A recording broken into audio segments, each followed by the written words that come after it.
All right. So we are getting the live stream kicked off for the uh, X Spaces today with Walter Isaacson. Farzad is the host. I'll be joining as a co-host, and yeah, we're really excited about this. Let me do some testing real quick and make sure that we've got all the plumbing right.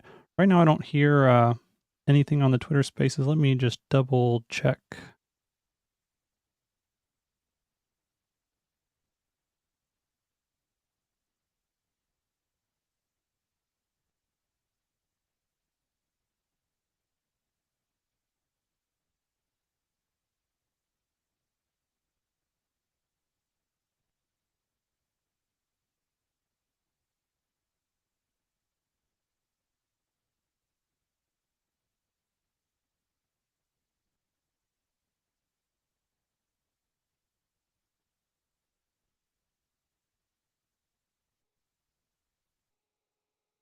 We appreciate you making the time. I'm super excited for this discussion. How's your day?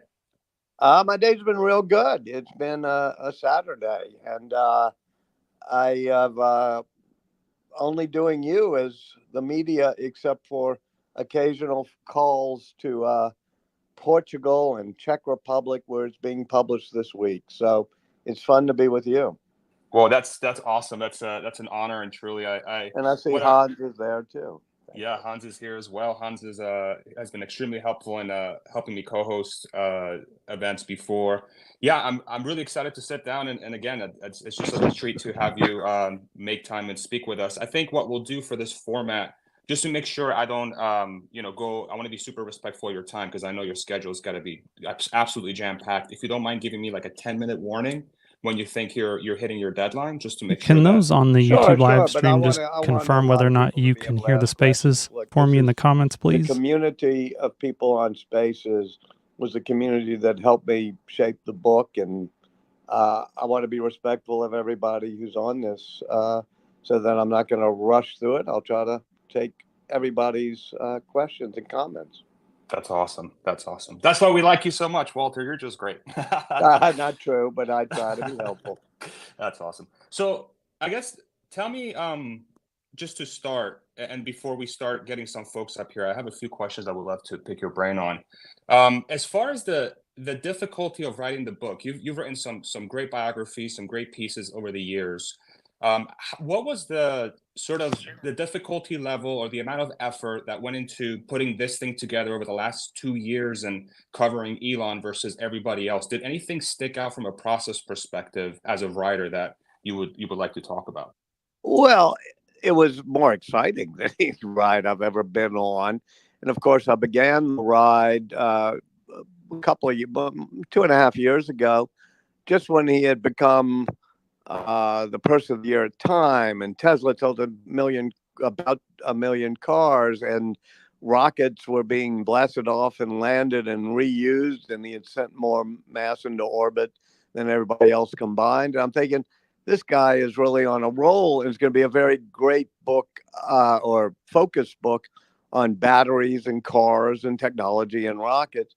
And then, as you probably, if you've gotten to that part of the book, uh, I asked him about, can you sit back and savor some of the success? And he's like, no, I got to push my chips back on the table. And that's when he was buying Twitter. And so that made this an even more exciting ride. One of the things I learned about Elon is that he loves drama, he loves storm. And if things are calm, he's going to either call a surge in which excitement happens, or he's going to push chips back on the table and take more risks and excitement guaranteed. And for me as a writer, I like excitement as well, but maybe uh, I don't relish it quite as much as Elon does. And so I sometimes had white knuckles as I was holding onto my seat and we were riding through all of these storms. Was that something that caught you by surprise before you got to be close to him, or did you have a suspicion that that's the kind of person he was? Oh, I always knew that he was an all in person, a hardcore person. And I also knew that he was a risk taker. And I think we've become a society with a lot more regulators than risk takers. And that's why I wanted to write this book. I also knew that he liked drama. I mean, he likes amusement. And so I knew I was not going to be bored. Yeah, for sure. Could you give us some insight into what sort of reception the book is getting thus far? Are you, from my standpoint, I know I sent you that sort of like review sort of thing that I put together from the book, and sort of my takeaway. I thought it was such an interesting highlight in somebody that loves to live in the extremes, almost like you, and you've talked about this a little bit through your sort of media appearances, is like, can you have one without the other? Can you have this crazy effort without some of the, flying close to the sun is going to get you burned from time to time, right? What kind of reception are you getting from readers? I would love to hear a little bit if you've heard anything from folks. Oh yeah, no, I mean I love the reception, and obviously he's controversial, and so there's been people who've liked the book, people who don't like the book, or people who are sort of reviewing Elon Musk and not reviewing the book because they either like him or don't like him, and that's fine. I've thought every piece of reaction to it has been interesting to me, and the book is obviously selling very well, extraordinarily well. But as for the, nowadays there's like 1,000 reviews out there. I remember my wife asking me when I did a book many years ago. We were driving around the West, and the day the book came out, and we had to try to find a newsstand or a news vendor where you could find the New York Times and the Washington Post and the LA Times, three big reviews. Nowadays, there's 1,000 reviews within a day. And especially in open media like X, or Spaces, everybody gets to give a take. And I've been very pleased with the fact that people have been interested in the book. That's awesome. Yeah, that's I'm not surprised to hear that. I mean, from my standpoint, as I was reading through the book, I read it in 2 days. I tried my best to sit down and just run through it because I've been so interested in sort of his story arc and all the businesses he's built in it. It was so tough to put the book down, and I wonder how much how much of it was sort of the writing style of the way you wrote the book just made it so hard to put it down because it was just one thing after another. How much of that was aided by the fact that Elon seems to have like 10 lives, that his life seems to be so stuffed with things that it's almost like, oh, here's a crazy thing, and then the next chapter is like, oh, here's another crazy thing. I'm Yeah, right. curious, Well, how did that, yeah. I tried to write it almost as if you're riding alongside in this extraordinary tale. And so they're very short chapters that I hope are driven by stories and narrative. And here's the main thing: it's been both the reason people like the book and some criticize it. Is I just tell you the story. Most media types these days want to impose an opinion on you. They want to have a hot take right away. I'm saying, man, okay, we're ripping out the servers in Sacramento. Here's the story. Or we're, dealing with a valve in the Raptor engine, and here's how he's dealing with it. And I want to do fast-paced narrative that lets you be the judge, because it's like being with Musk. His attention is deeply focused on one thing, then the next thing, then the next thing. And so I want you to feel like it's a pretty exciting ride, as opposed to a whole lot of pontificating by me. You make the judgments after you read all the stories. Yeah, I love that. Did you guys form a friendship, would you say, after you shadowed him for 2 years, or is it more of an acquaintance sort of business relationship? I was writing his biography. I didn't, it wasn't my job to become his late night party pal. But Sounds like a we good time talked. though. Yeah, we talked late at night or texted when he had something to say. But he treated me with great respect and openness. And I tried to be respectful and open myself. But the goal wasn't to say, invite me, to go to parties late at night with you. I was not trying to be his super pal. just trying to be super correct in telling you the tale and being the representative of the reader and even of first draft of history of here's the story. And so I had to keep that in mind. It wasn't like I had in mind how can I uh, become a pal or something. I don't think he needs more pals. He needed somebody to chronicle the history of what he was doing. Yeah, that makes perfect sense. Hans, I'll throw it over to you for whatever you have on your end. If you do want to come up and ask questions, make sure you do request. We'll bring up folks as the space goes along. Walter's, he's going to be around for us to answer as many questions as we can get him to answer. But yeah, go ahead, Hans. Go for it.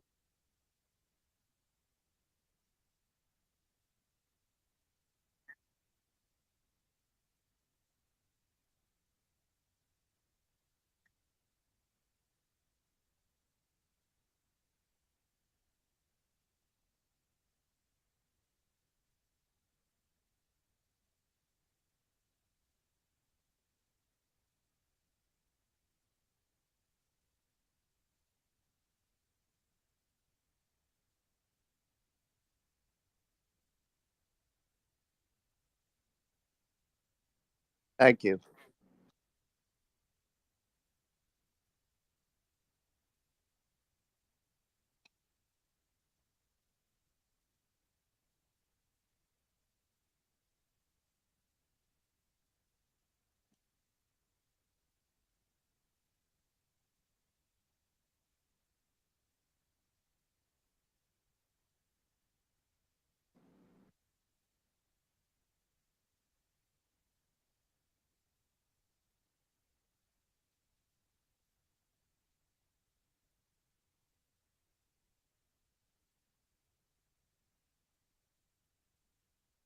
Well, I think he's right about the fragile candle of human consciousness.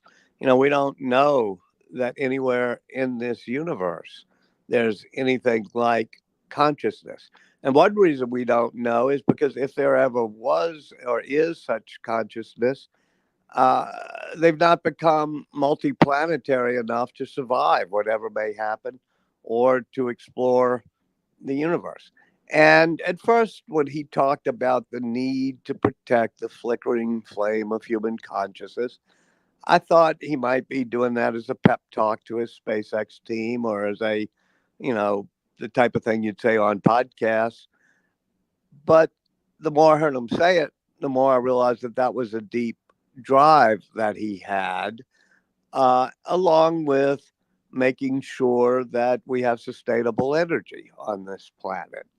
Uh, when you read the book, you'll see he was somewhat lonely as a child, somewhat picked on, and he spent a lot of time reading. He read science fiction, he read comic books in the corner of the bookstore, and I think he developed. While some of us are trying to figure out our worldview, he was figuring out a cosmic view, and everything he's done from starting I mean, not everything, but starting with his pushing all his chips back on the table to start SpaceX with the goal of getting humanity to Mars has been because of these epic quests. Other people I've written about, they're driven by money. If you're driven by money, you're not going to start a rocket company. You're not going to even start an electric vehicle company, or for that matter, by Twitter. So I think he's driven by more cosmic passions, but he always finds a way to then have practical means of getting to those passions. Like, let's launch satellites, let's create Starlink, let's sell a roadster at a high price so that we can eventually have 1 million cars a year being sold. Hans, did you have other things you want to ask?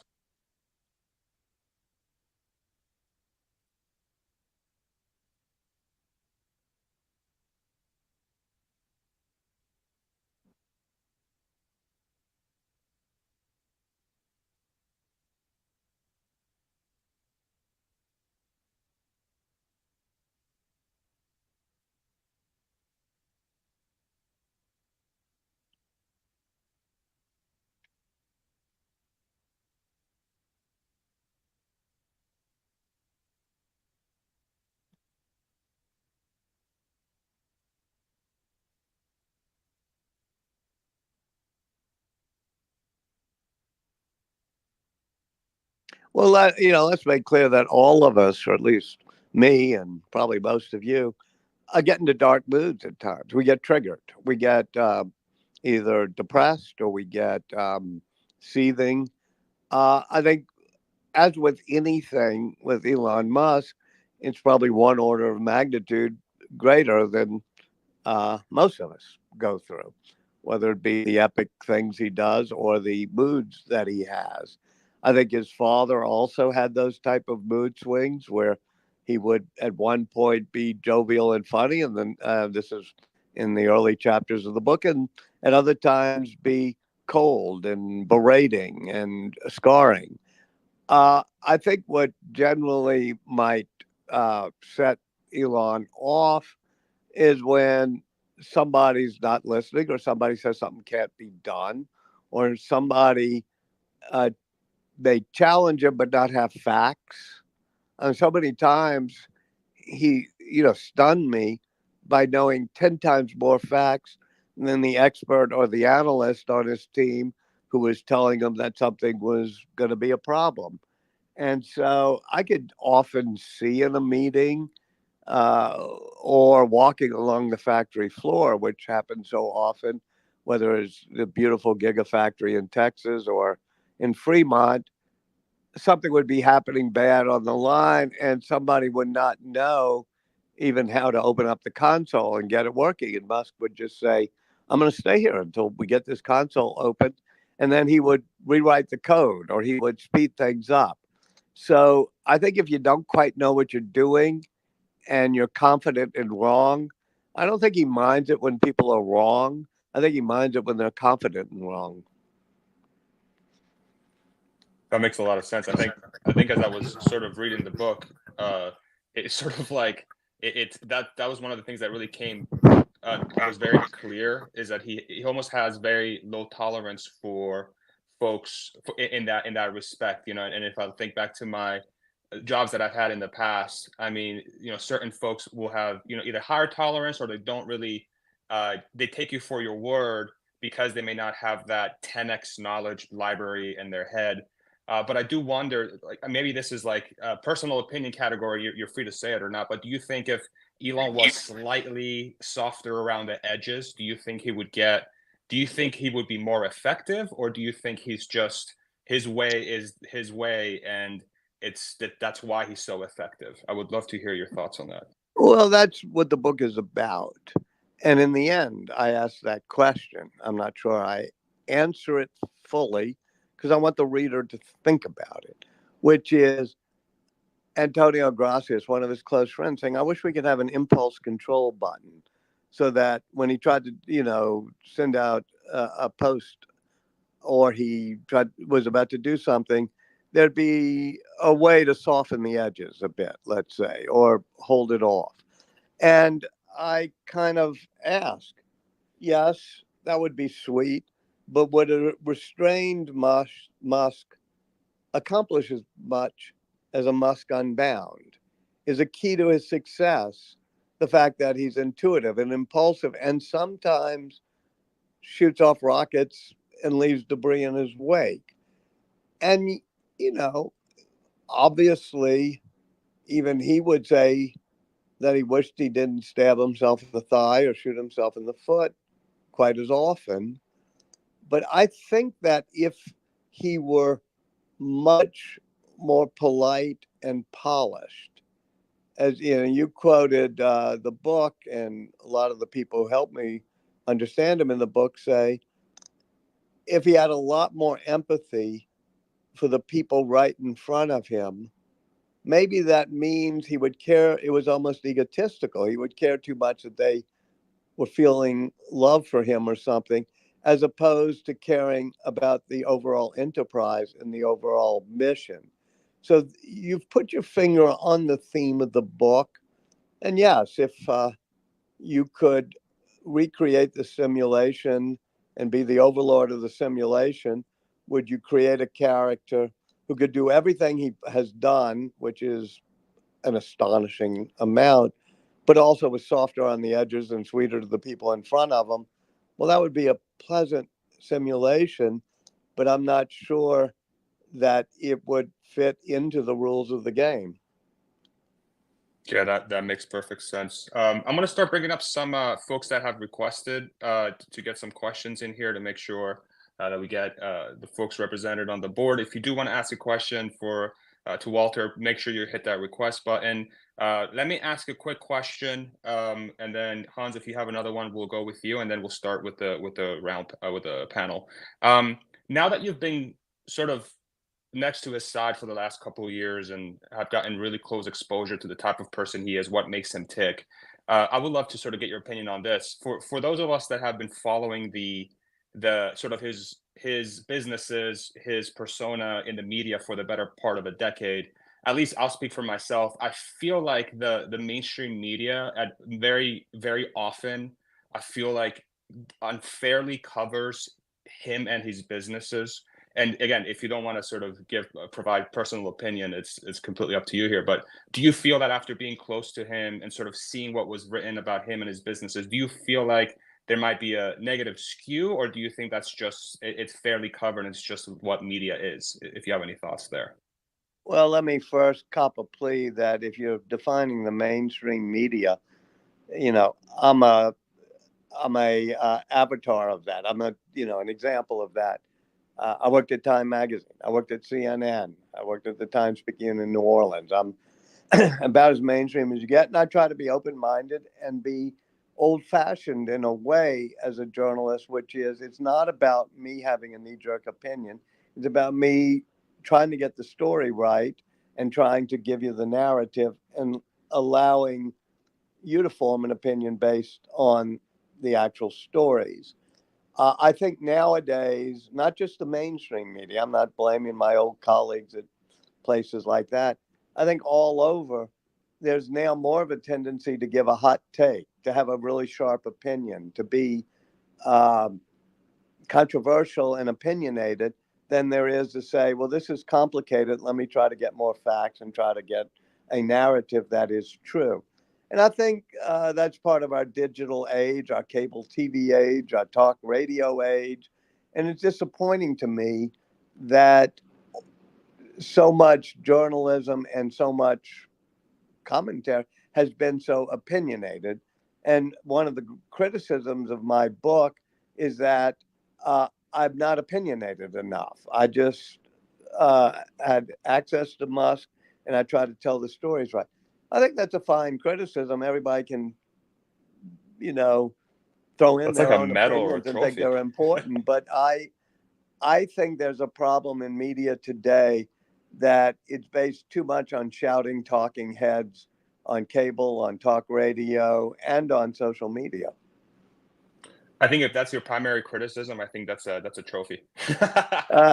Sometimes I said to Cara Swisher, who's like reaming me out about it on her podcast, I said, I cop a plea. I'll let the reader decide. I think that's fantastic. Let's go to Hans if you have anything on your end, and then we'll start going with the roundtable. We'll go to Penny. Yeah, so I have this one will be a little bit more of a technical question. On another one that came up in Lex's podcast was you mentioned the LEAT engine, and then I love the chapter on that. I think there's a little bit of confusion within the SpaceX community. Is that what became Raptor 2.0, or is that going to be a successor that we might see again, reappear in the future? I think the latter. And I'm so glad you read that. I mean, I get all these questions about, I don't know, more tabloidy things. And to me, the notion of him being upset with the spaghetti bush-like thing that was the Raptor 1.0 with all the wires all over the place shows his intuitive feel for walking an assembly line or looking at manufacturing and knowing what needs to be done.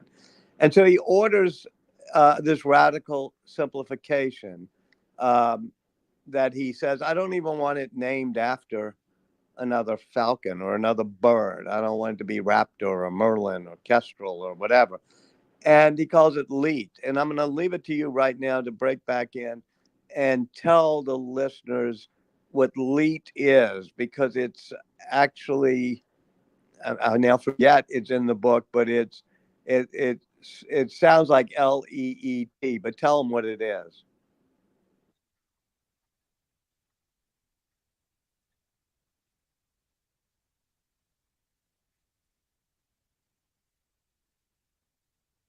All It right, if you stands can't for remember elite. the The meme, I meme won't is have to remember the meme. But yeah, it's 1337, which is an internet meme, which you can pronounce as leet, because if you look at the numerals, it kind of looks that way. And that was going to be a successor engine to the Raptor. And he went really hardcore all in on poor, like Jake McKenzie, this guy he had just was promoting to help do it. He said, don't even worry about fixing Raptor. Let's get the perfect next engine. And it was, people say he doesn't get pushback or he doesn't change his mind. No, he gets pushback a lot. And so they were working on it, but they said, if we're really going to get Starship launched, we got to actually deal with the engine we have. We have to make Raptor better. We can't just design the engine of the way future. And he said, yeah, but by aiming at the way future, and this is one of the secrets of his success, whenever the pressure gets bad, he'll say, okay, what are people going to wear on Mars? Or he'll look to the way future. And so he's looking to the future with the LEAT engine. And they come up with all sorts of amazing new things you do if you design one from scratch. But then they convince him we got to get the Raptor fixed up right as well. And he convinces himself too. I mean, he's listening, he's processing all this input. And then they go back to doing a what is now Raptor 2.0. To cut to the chase, the answer is no. Raptor 2.0 is not what he envisioned for LEAT, and I assume someday they will get to the successor engine. But at the moment, that was just a detour for a couple of months that cleared their mind and got them to thinking of what could be, and then that helped them create Raptor 2.0. And so you think that that significantly contributed to the improvements that we saw in Raptor 2.0 as well? You know, I asked Jake McKenzie that, and I asked some Bill Riley and some of the people. They said, yeah, it really helped us see what was possible. But I don't think, and you know, maybe somebody listening could tell me I'm wrong. I don't think there were very specifically a lot of details from LEAT that then got applied into Raptor 2.0, but it was a fresh look and a fresh way of thinking. So it helped them simplify radically some of the complexities of Raptor 1.0. That's awesome insight. By the way, elite stands for elite, and now I feel like a huge nerd knowing that. So that's that. All right, let's let's go to Penny, and then we'll do Gregor Trump. I was totally going to say the same thing. It was an old hacker meme. It meant, yeah, you're elite on the internet. And yeah, I definitely also embarrassed to be around during that time and participating. But Walter, my question was about the timing of the book, actually. Epic biographies like this are usually either after someone has passed or at least they're past their prime. It feels to me like Elon has a ton ahead of him still. And I'm curious, have you talked to him at all about like a volume 2? Is there going to be another Walter Elon biography? Well, I think you're ahead of your skis there. I think there'll be other biographies someday, and I'm not sure how it will be done. But I decided to do the book after he, we talked about the Starship launch, and you'll see at the end of the book the change to FSD 12 on the full self-driving to be a human imitation machine learning version, and then the start of XAI, his AI company. I thought then we saw the trajectory, and whatever Elon Musk does 5 or 10 years from now, I think the things in his personality and his mode of operating that you see in the book will be the same. It'll help not only explain all the things he's done, but you'll understand whatever he does next. I've written books in the past, especially on Jennifer Doudna, who did the CRISPR gene editing, about people who were still around.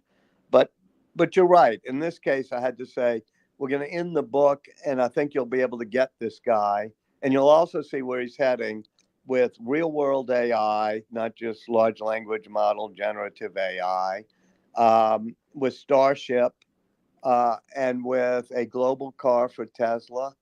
And you'll see how he got his mind to those places. If he does anything wild, like buy another Twitter, you'll also understand the impulsiveness. Let's go Gregor Truck and then Anwar Beck. Hey Walter, yeah man, I love the Cybertruck chapter. I'm a Cybertruck absolute super nerd, super fan. It's kind of my whole thing here on Twitter, and I was curious if I could ask basically a two-part question on that.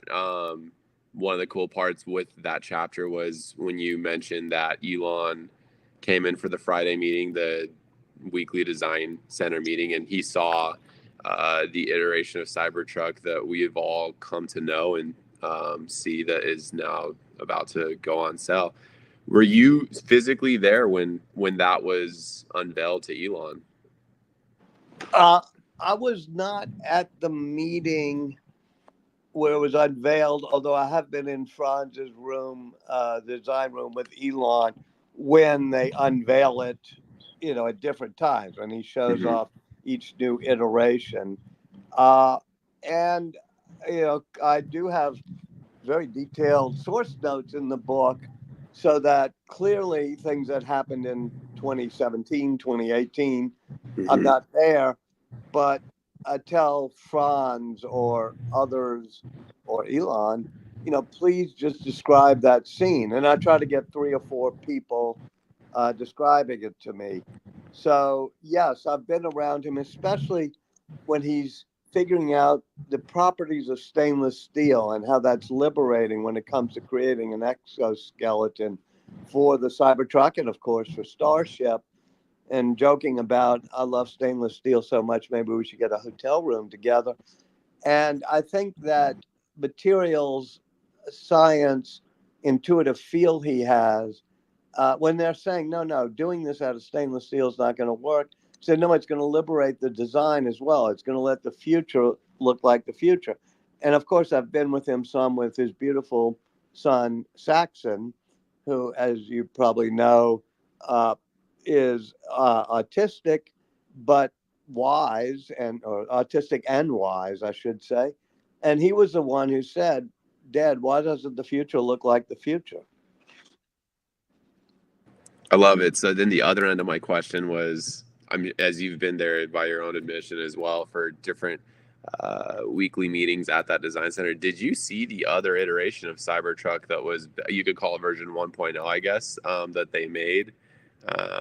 That was the alternative design, or rather, did you, I guess, second part of that, and this will be it, I promise. But did you see the one that made the headlines this week was the design engineers started working on a secondary model altogether that we've never seen and probably never will. But really, did you see version 1.0 that they had next to Cybertruck that Elon walked in and said, I love it. This is it. That's the truck. Oh, yeah, I saw, and you can still see, or Franz has shown me the pictures and the bulletin board and the whiteboards and the pinup board. And even if you watch CBS Sunday Morning, I was able to convince both Elon and his people and Franz to let the film crew be in the design studio, I think in front of a mock-up of a Cybertruck, as well as the clay models of the Cybertrucks, as well as the semi. I don't think that was shown on the air, but No. I remember seeing quite a few of the clay models, and then of course the pictures of the various versions of the Cybertruck. Got it. Well, I'll keep it short. I'm sure everybody else has questions. Walter, you're an incredible writer. Thank you so much for sharing that. Well, I had an incredible subject. I think my talent was getting out of the way of the story, not doing much to the story. You did a great job. Thank you so much, Walter. Thank you. All right. Thank you, Greg. Let's do Anwar Beck, and then let's go to Meili. Thanks, Farzad and Hans, for hosting. This is Anwar Beck. Walter, thank you so much. My wife and I are a massive fan of yours. We went to your book signing for the Einstein book in Houston, and you and I briefly met at the Proper in Austin about a year ago. I run the Tesla Owners Club here in Austin. I've got a two-part question as well. The main question is this, kind of a continuation of Farzad's question. Not only I feel like misrepresentation of Elon in mainstream media, but all the time I feel like I kind of have to fight for his reputation. You know, I've talked to this many times, and it's always shocking to me when people are like, I hate Elon Musk. That's why I don't own a Tesla. Have you, spending a couple of years with Elon, kind of like, you know, is it classism? Even my own younger brother, who's a very smart guy, is just like not a fan of Elon's. And people joke that if Elon Musk had a fan club, that I'd be president. I mean, I've been following him and the company for over a decade, started a YouTube channel. I mean, anything I could do is basically like these owners club. I joke to people is like, you know, when your wife and your partner is tired of hearing about Tesla, it's like therapy to go talk to other people about how cool Elon is and everything that he's working on. Well, you know, I think you're right that I keep running into people who are either fans or foes of Yeah. Musk. And he's very polarizing. And, you know, it's interesting. I live in New Orleans, and most people in Louisiana and New Orleans, they totally get Elon Musk and they love him. But I Mhm. also spend time in New York City. I have a little, we have a little apartment here. And sometimes when I'm in the rarefied media elite zip codes of New York and other places, you know, I feel a great antipathy towards him. And I think Musk would laugh about that because if he wanted to be less controversial, he could. If he wanted not to do political tweets, you know. But yeah, I do not think that um, there's anybody much more polarizing as a private citizen. I mean, maybe, you know, some of our politicians are that way, but yep, everybody's got an opinion on Musk, which made it fun to write this book because I wanted to say, all right, you may think what you know, you may already think you know what you feel about Musk, but I'm going to tell you a whole lot of stories, and now you tell me what you feel. Right. We even in back in 2020, we were gonna do this big celebration celebrating Elon on 420, and COVID happened. So me and my friends, we actually started this campaign online called Elon Musk Day. It was one of those like I don't know. I just had this urge. I was like, people like Elon, we don't appreciate and celebrate until they die. You know what I mean? Like these Yeah, great but I think people. we should all have a more complex view of almost anybody. Okay. And I appreciate what you do because I've followed you, but also, you know, I appreciate the ability to hear criticism too. And I've noticed that with the book, people have given very smart, balanced criticisms of both Musk and the book. Got it. My last question has to do with you see in the news people talk about Elon's crazy work ethic, something about he plans his days 5 minute increments. I think he's got like a pain tolerance like no human. Can you speak to it? Seems like you spent a lot of time with him. Like, is he just a robot? Like, I don't understand. It seems like Well, definitely he he's puts in a lot definitely of not time. programmed every 5 minutes Okay. because he focuses and he'll focus for an hour. And then if he hasn't finished something, he'll keep focusing and things will have to be delayed. Uh, and he doesn't multitask. I once said he multitasks. That's not quite right. He serially tasks. In other words, he will get super focused on a station in the assembly line in Austin and how it can be done better. And then he'll get super focused on the importance of allowing people to upload video on X or making it into a payments platform. But I think that he has really good people around him. Tesla, SpaceX, and I hope now even X, the platform that was Twitter, so that he can focus on a particular product issue or manufacturing issue and let others deal with different things. But his work ethic is indeed all in and hardcore. Walter, when you've spoken about this in other places, you've also mentioned that he quote unquote batch processes. Can you kind of explain a little bit more for the audience here what that means? Sure. And I think I should give Siobhan Zillis and others credit for having said that. I mean, explain that to me because it's just really a metaphor. All of you understand computers pretty well. So you know what parallel processing is and you know how many things can be done in that way. But sometimes Musk goes into a thought zone where he becomes very quiet, and people like me know, I hope very well, not to destroy the silence. And he's processing something. And he sometimes does it one at a time. Like people will be pushed back on, should you be able to block people on Twitter a certain way, or push back on whether the lead engine should be the focus or whether they have to. And you'll wait and you'll see that he doesn't make a snap judgment right away. Sometimes he says, "My brain uh, is hurting," and it's his way of saying, "I'm going to have to process this later." But he'll go into a zone where he's very quiet, and he'll process something, and then maybe move on and process something else, and then decisions will be made. I was in Boca Chica, down at the south tip of Texas, at Starbase at one point, and there was a question about how long it would take to stack Starship and whether it needed to be done with all 33 engines on the booster. Pretty big question, but still a technical one. And we're at a meeting, and I think Gwen Shotwell was down there, a lot of other people down. There's like 20 people in the meeting. And he just let it go on for 2 hours, the meeting, and he didn't make any real decision. And some people were getting impatient, which is like, all right, what do you want us to do? How many engines, when stacking? And he just didn't say anything. And finally, at the end, people drifted away, and Musk sat there alone, just thinking. And I went with Mark Juncosa afterwards. Everybody was in the parking lot. And he said, let's break into the bar. You'll see it in the book. It's called the Tiki Bar Break-In chapter. And they break into the bar, and they start pulling out the McClellans and the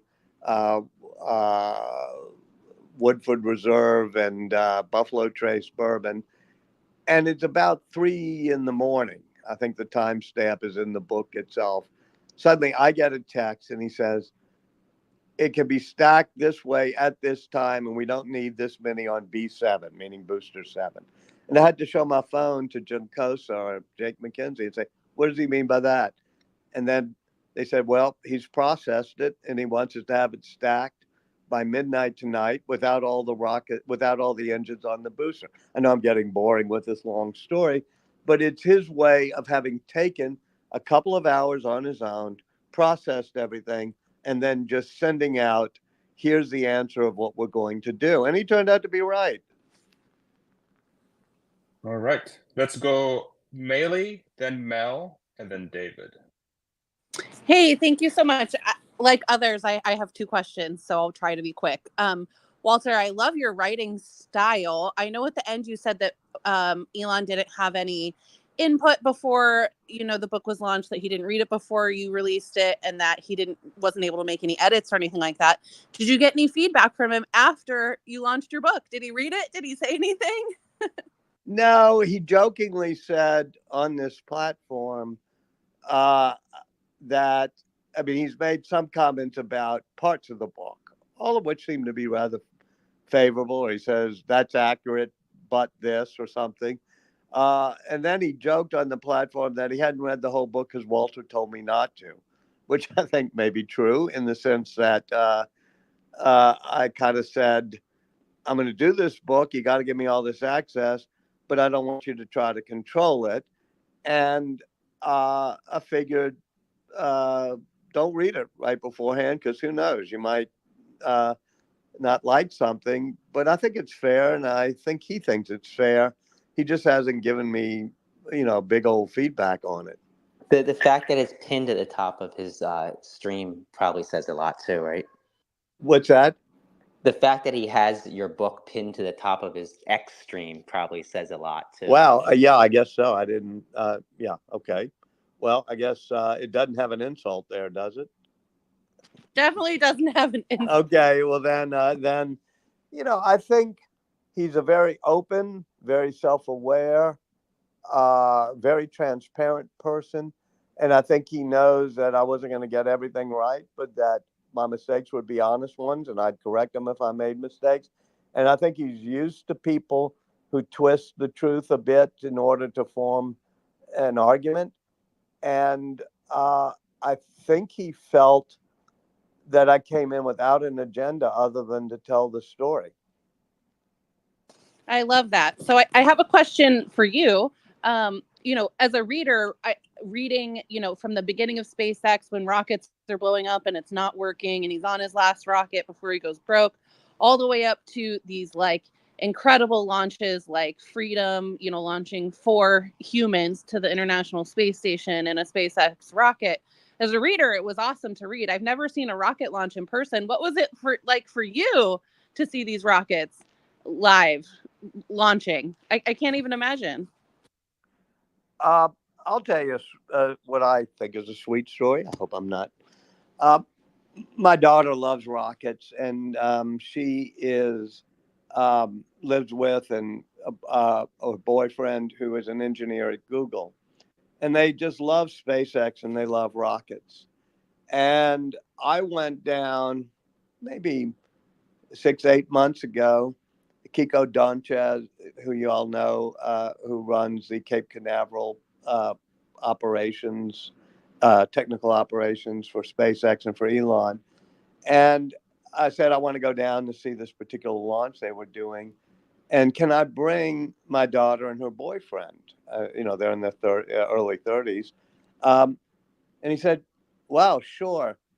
And it was so exciting, not just to watch the rocket launch, but to see the thrill of being up close. We were on, right on a pickup truck, right as close to the launch pad as you can safely get. And with her and her boyfriend to see it, because I think each new generation has got to be inspired that space travel and adventure is part of the human spirit. And as much as I like seeing the rocket, what I like most was seeing it with, her and her boyfriend Nunzio. That's awesome. I love that. What a great story. Thank you for sharing. All right. Let's do Mel, then David, then the limiting factor. Well, hello, Walter. How are you today? Hey, Mel. Hey, it's a beautiful Saturday here in Michigan.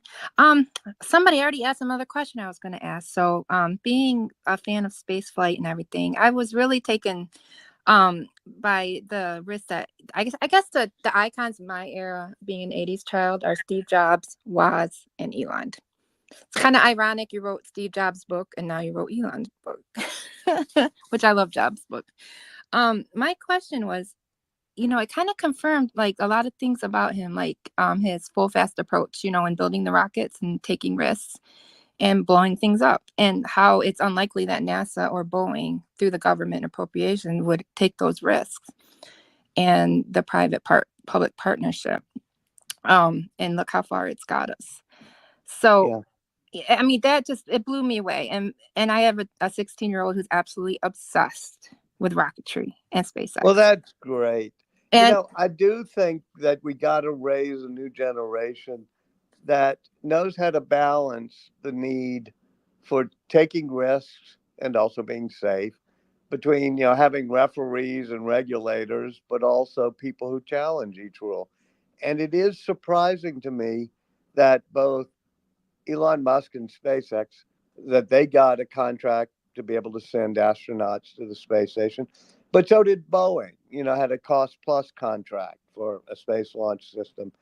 And NASA has not been able to get astronauts into orbit and to the space station since it grounded the shuttle maybe 12 years ago. And Musk has taken risks, which is a problem. Rockets have blown up. I was there when Starship got up for 3 minutes and then blew up. You kind of have to take risks. Yeah. But yeah, and we have to balance it. He talks to me a lot in the book about how he respects the FAA and even the National Highway Transportation Safety Board, because we need regulators, but we also need people who push back on regulators. So thank you for your question.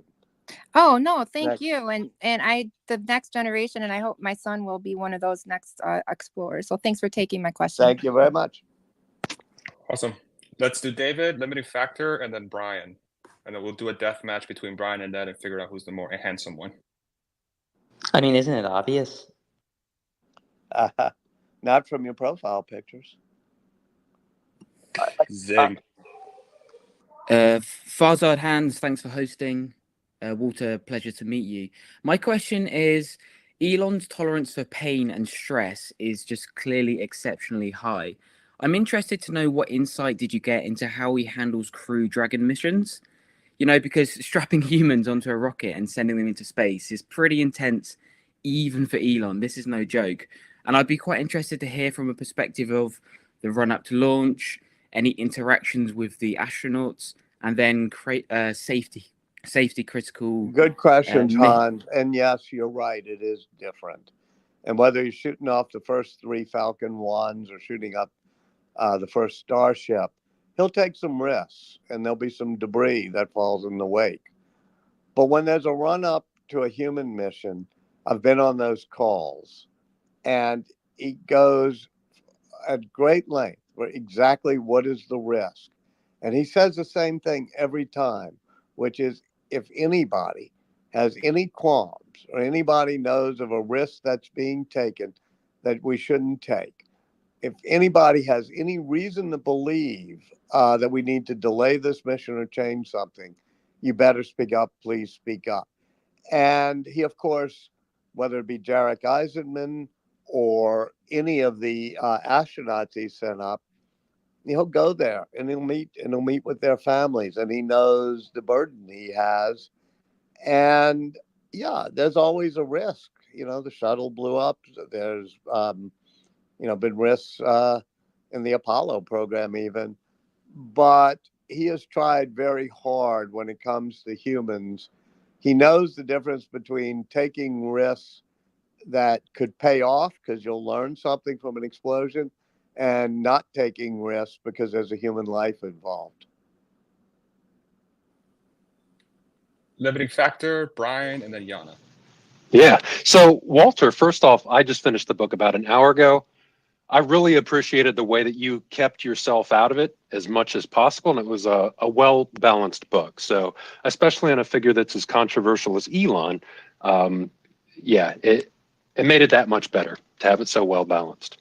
Now, one of the parts of the book that caught my eye last night was there was a part in the book where Kimball tried to get Elon to address or exorcise his demons by using ayahuasca, and Elon gave his some excuses about that, but it also got me to thinking. One of the major books of the theme is the tight relationship between Elon's demons and getting things done. Do you think that's why he chooses not to confront those demons? Do you think he uses that kind of as like a fuel? He uses it as a fuel, but I'm not sure that's why he doesn't want to confront the demons. Musk sometimes doesn't like confronting things, whether it's problems in his relationships or going to psychoanalysis. It's just not something he does. I think he realizes that the demons and this ability to know pain and almost embrace risk is what gets things done. But as he said about the ayahuasca ceremony, he said, yeah, there are layers buried in concrete, and I'm not sure I want to go there. Thanks. I did have a couple more questions, if that's all right, Farzad. Yeah, if you can do one more, we do have a full panel, but yeah, go for it. Okay. The thing that caught me at the very beginning of the book was the stories about the Veld School. Those seemed absolutely insane. Were you able to talk to other people and get their experiences? Did anybody else have that same experience? Yeah, Kimball gave me a lot on that, but I also read, diaries and other things that I was able to find of people. I hadn't heard much about these survival camps, but I had to do some research on them. Thanks. I know we got a lot more people, and it's been an hour, and I'd love to stay longer, but and I will stay longer, but I'll try to make my answers quicker. Sorry. No, you're good. You're absolutely good. I love the flow of the discussion. I think, for those folks that are asking questions, let's try to keep it to one question, maybe a brief follow-up. But yeah, let's keep the flow going. I think the questions have been great so far, and the answers have been awesome. Let's do Brian, then Yana, and then Alex. My question should have a short answer, I think. So obviously you spent, I think, 3 years, you said, kind of shadowing Musk, but also spending time talking to his father, his mother, his family members. How do you know or have an estimate of how many hours you spent, I guess, talking to Musk, shadowing Musk and all these other individuals around Musk? Oh, 2 years, maybe a week per month, sometimes 12, 14 hours a day. I haven't really done the math, but it was about the most interesting thing I've ever done in my life. So thanks. Thank you. I can imagine. All right, let's do Yana, then Alex, and then Samantha. Thank you, Farzad, for letting me speak. And thank you, guys, and Walter. It's been a great discussion. So I have 3.5 questions. Well, 3 questions. I don't know whether I'm allowed to ask 3 questions. I have more questions, but I Let's don't know, just do the maybe. first one and we'll try to circle back to you. Yeah. Okay. Okay, maybe you cover this question. So the first question is the technicalities that I'm interested in. So who approached who and why? So you decided to Well, I cover. was thinking of doing books on other tech leaders, and I wanted to know who was the most impactful at our time. And that's when it really did seem clear to me that there are great tech leaders out there and who've made wonderful impacts, made wonderful companies. But he was taking us to space and into the era of electric vehicles and artificial intelligence. And so Antonio Gracias, who's a friend of mine, I've known him for many years. He's on the board of the Aspen Institute, but also is a very close friend of Elon Musk and has been on the board of Tesla, and I've been an early investor with SpaceX. He put us together. I'd met Elon a few times, usually at panels, but we had a good hour-and-a-half conversation, myself and Elon, that Antonio Gracias helped put, say, y'all should talk to each other. And during that conversation, I said, I want to ride on by your side. I want everything to be open, and I want you to make sure you don't try to exercise control. And he said, fine, done. And then he tweeted out, if you're interested in my career, Walter's writing this biography. So that's how it began. Oh, wonderful. And I believe he trusted you to tell his story, which is fascinating. It's great. All So right. my Well, thank second. you. We'll get back to you if we can, but I think Farzad is keeping us moving. Yeah, I think question and a follow-up. I'm okay with that if that's okay with you, Walter. Sure, absolutely. So the second question would be, Walter, for you. So what fascinated you the most about Elon Musk? Yeah. I think it was the fact that he goes back to first principles whenever he's trying to make a decision, which is, what does physics say? He says, all rules, all regulations are merely suggestions. What matters is the first principle. So watching him choose how to build rockets and cars and how to do manufacturing, that's not the sexiest part of the book to the tabloid writers. But to me, watching him on the factory line was the most interesting thing. Oh, thank you so much. And because we have failed to be able to manufacture as much as we should in the United States. And he's helped show, that if you want to be innovative, you have to have your designers sitting right next to the assembly lines so you get a good feedback loop. Thank you. Yeah, one question, one follow-up, folks. Walter, don't be afraid to dig deep if you'd like. Don't be concerned about how long the answers take. I think the insight we're gaining is super valuable here. Let's do Alex, then Samantha, then Ed. Thank you, Farzad. Thank you, Walter. Love the book. Well, my questions has already been answered, but so I'll go with another one. Can we get a little exclusive here with all the time that you spent with Elon Musk? Can you give us a personal anecdote that didn't make the book? A little exclusive here.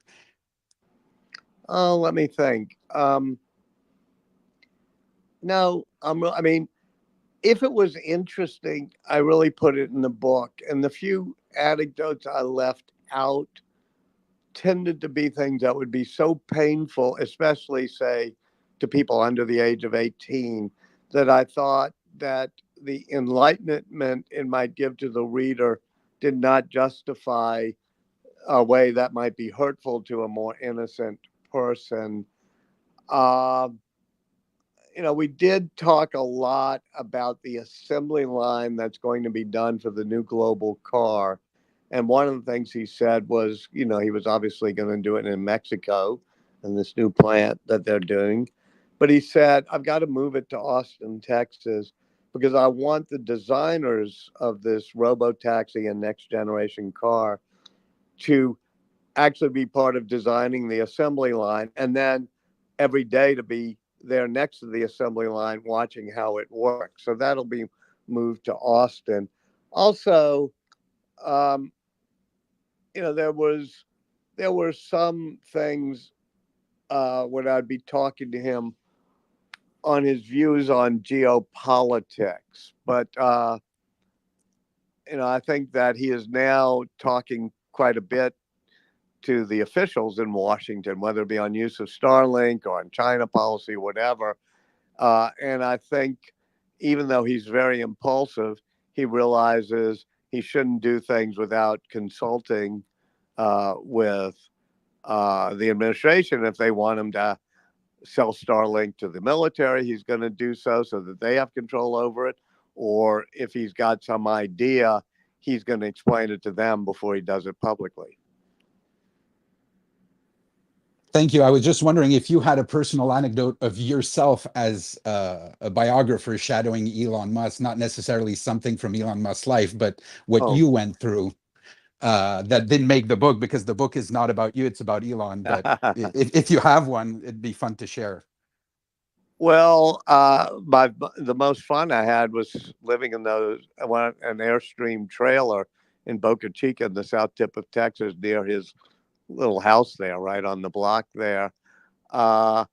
And I guess one anecdote, I'd spent so much time with him, I'd finally gotten back to New Orleans.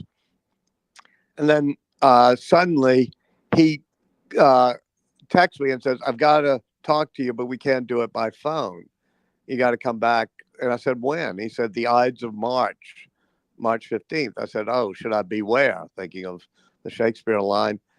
And he said, no, but the things I need to talk to you about. And it was about art. We went to Siobhan Zillis's house in Austin, sat by the pool with Strider and Azure, their two kids.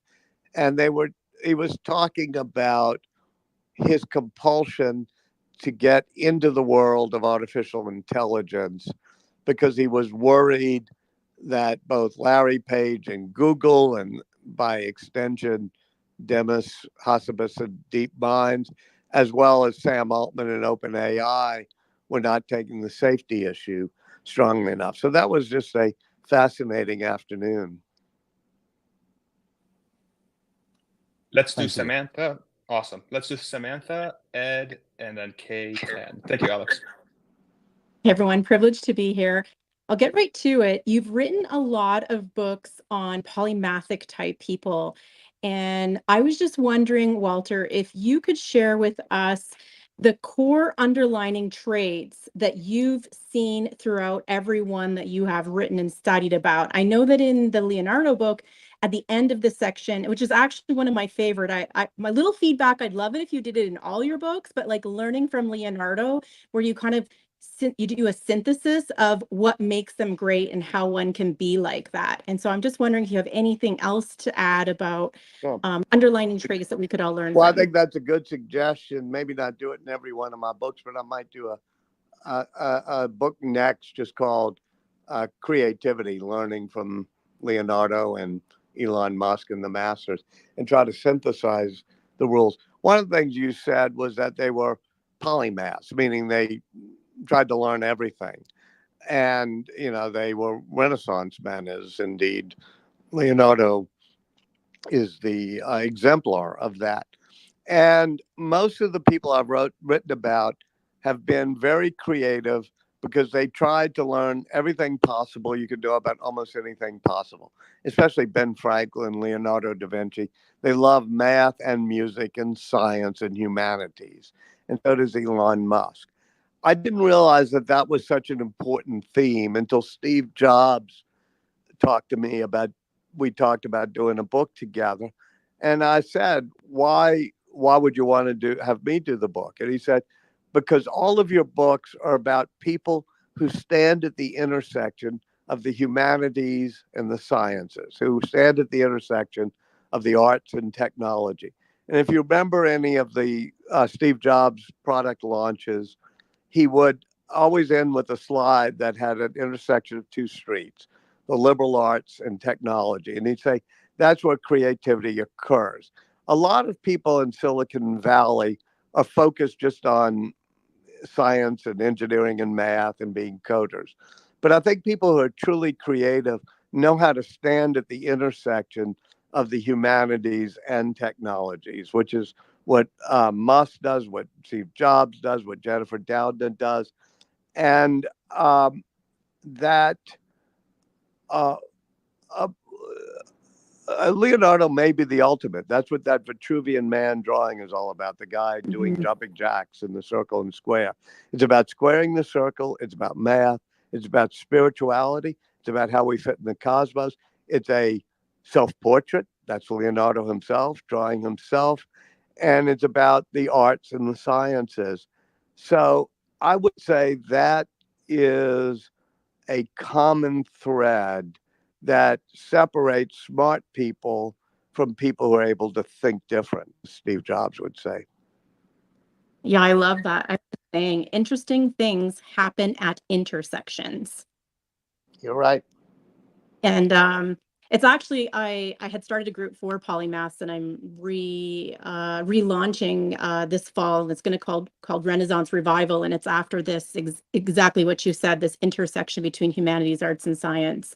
And I have one last closing for you. I want to ask you, what changes did you make in your own life because of this intimate sharing of life with Elon? Yeah. First of all, on all my books, I think I end up changing a bit. With Leonardo, I tried to be more observant, the way he looked at the way light hit a leaf or the way a bird's wings move. With Elon Musk, it was a little bit of a know thyself, the inscription that's on the, I think, Oracle of Delphi's, the Delphi Temple, ancient wisdom, because there are people like Elon Musk who can be real disruptors, and they can be tough and rough managers. And I realized that I ran CNN once, and I cared a little bit too much about being popular and having whoever I was talking to be pleased. And I realized that I'm never going to be a great disruptor or even a great executive of a company that needs change. And I'm not going to want to be more like Elon Musk, but I'm going to admire the people in the arena who can do that and be understanding when they have some of their rough edges. I also try, like Elon Musk, to keep a larger picture in mind. In other words, what is the missions here? And for him, the missions are human consciousness, multiplanetary. For me, a mission is telling the story about people who get mission driven things done. And that maybe by telling their stories and doing it in a way that's inspiring, you'll have a next generation of young women who pick up the code breaker and decide to become, you know, biotechnologists. So the next generation of girls and boys who love rockets and pick up the book about Elon Musk and say, okay, this is what I want to do with my life. I don't want to just be a somebody pursuing money or something. Yeah, love it. Thank you so much for your responses. I learned a lot. Thank you, Samantha. All righty. Let's do maybe if we could do sorry. 5 or 10 more minutes, because I, believe it or not, have, let me see what I have here, a Czech Republic, the Czechoslovakian interview coming up. Whoa, awesome. For my All right. friend. Absolutely. We'll definitely make sure we give you another 5-10 minutes. So we'll do let's finish with Ed K, K10, and we'll do Dr. Know-It-All, and then we'll call it. Please keep it brief if you can. Yeah, great to talk to you, Walter. So you've now written biographies on both Steve Jobs and Elon Musk, probably two of the most intriguing entrepreneurs of our time. Which figure did you find the most interesting, and which book did you have, I guess, the most fun and entertainment in researching and writing? Well, heck, riding alongside Elon Musk, it doesn't get any better than that. I had total respect for Steve Jobs, a man of great spiritual beauty and depth and able to connect with the humanities. I love Jennifer Doudna and being in her lab and learning how to edit human genes.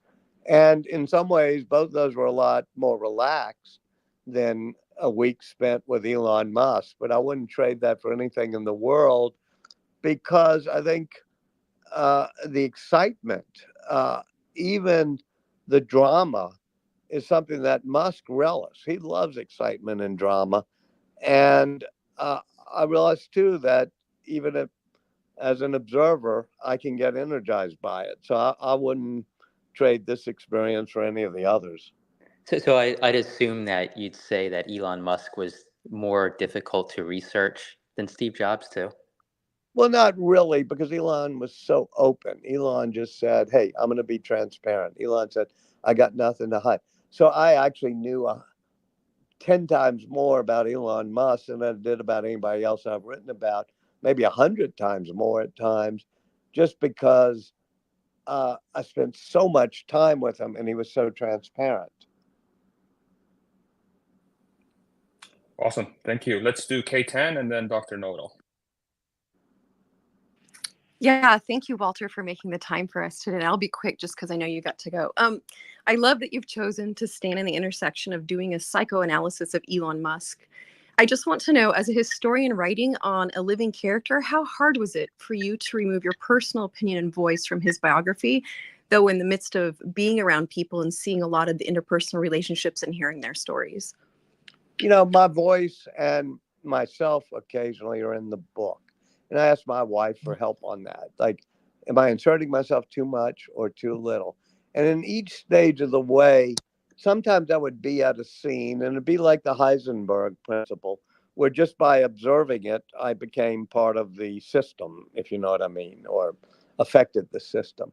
And that might be at the tiki bar when they've all broken in and trying to figure out how to deal with Elon wanting to stack Starship. Or it might be, on the back deck talking to Siobhan about artificial intelligence. And so I put myself in the book. I hope less than most journalists do these days, who always thrust their opinions out there. But I also wanted to be transparent and honest with the reader.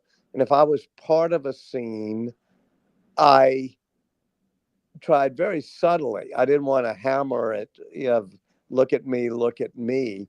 But I wanted to be honest with the reader that here, I was somehow involved in this, and here are my thoughts as it was happening, including, for example, when he's reaming out, Andy Krebs, who was in charge of the Boca Chica launch pad site when something wasn't going quickly enough. And just me and him and Krebs standing there late on a Friday night. And I'm watching Elon get very mad at this guy. And then afterwards, I talked to Andy to figure out what he's thinking. And I have to make it clear I'm there because it's part of the scene. But I don't try to thrust my knee-jerk, hot take opinions on you. Great book. Thank you, Walter. Thank you.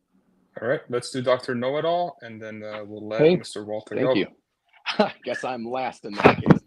First of all, Walter, thank you so much for all of your books, not just this one. AJ brought up something, and I think you've mentioned it a few times, but from the outside at least, it appears that Elon is kind of different from everybody else in a sense of the radical honesty and transparency he tries to bring forth. And I was just wondering, since you were very, very close to him for a long time, if you were feeling that from the inside, or if that's something that's not as true from the inside out as it is from the outside in, I guess. No, I think if somebody said, what's the most surprising thing? The many answers I could give, things about his multiple mood swings, those type of things. But I guess the biggest surprise of all, and I'll leave you with this, is how open he was, how transparent, how unafraid he was of exposing himself. I talk about the Heisenberg principle, and maybe I was affecting things by being there. But sometimes I was surprised how I was not affecting things, that he would be truly who he is, both funny and inspiring, but then also brooding and then also angry. And all of his moods would be there, and he would be open about it and talk about it. And there was pretty much nothing that he put off limits that we didn't talk about. And I don't know that anybody has ever been this transparent since, Dr. Johnson let James Boswell hang around with him the whole time. And I admired that honesty and openness and transparency that Elon showed. And people will say the price you pay for such access is you become more sympathetic. And sometimes I cop a plea and say, well, I'm not sure my sympathy is what's needed, but my understanding is. And yeah, I tried by the end of the book to show that I was understanding of him. And I think that's really the important thing is you can make your own judgments about him. You can be one of those people who loves him or hates him. But by the end of the book, you should be a hell of a lot more understanding about him. And I think that's not just about Elon, but at the end of the day, I think we should end each day and get up each morning with a sense of gratitude for the good fortunes we have, and also a sense of understanding where we say, this person may have done this, or I don't like the way they did that, or I'm not even sure I like the review they wrote. But I try to be like Elon Musk and what I did with Elon Musk, which is to say this world needs us to have fewer hot takes and a little bit more effort to be understanding of people. That's beautiful. I think Awesome. Thank you. Awesome. Thank you, John. The complexity of humans is like what really, that was my biggest takeaway. It doesn't matter how grand or incredible a person looks through whatever lens. Is like when you actually get close, you realize that humans are just a complex mess. And we got so much going on. And it's it's just a fascinating look into his life. And I think from your end, Walter, I truly, one of the easiest books I've ever read, one of the most engaging books I've ever read, just truly a masterpiece. And I just want to thank you so much for the work you put in. And of course, thanks to Elon for being available for the book, but really thank you so much and really appreciate you making the time for us today. Thank you, Farzad. It's an honor to be with all of you and with you in particular. Thanks. And likewise. Thank Bye-bye. you, Walter. Thank you, everybody.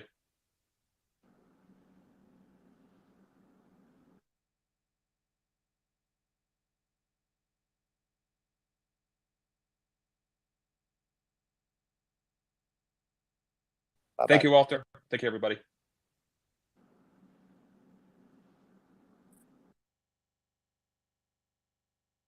All right.